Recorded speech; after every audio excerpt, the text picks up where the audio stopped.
Hi, இன்றைக்கி நம்ம எதை பற்றி பார்க்க போகிறோம்னா நாடி சோதனா. நாடி சோதனாங்கிறது இதுவும் ஒரு வகையான பிராணாயமா. இதில் நம்ம யூஸ் பண்ணுற முத்ரா வந்து ரைட் ஹேண்டில் விஷ்ணு முத்ரா, லெஃப்ட் ஹேண்டில் சின் முத்ரா.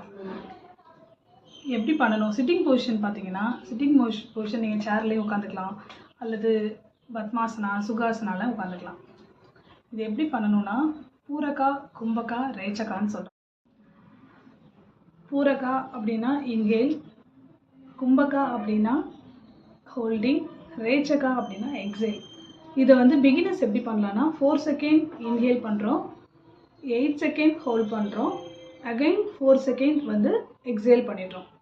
இது வந்து பிகினர்ஸ். அடுத்து அட்வான்ஸ் மெத்தட், அதாவது ரெகுலராக நாங்கள் ப்ராக்டிஸ் பண்ணிகிட்டு இருக்கவங்க என்ன பண்ணலான்னா 4-8-8, 4 செகண்ட் இன்ஹேல் பண்ணுறோம், 8 செகண்ட் ஹோல்ட் பண்ணுறோம், அகைன் 8 செகண்ட் வந்து எக்ஸேல் பண்ணுறோம்.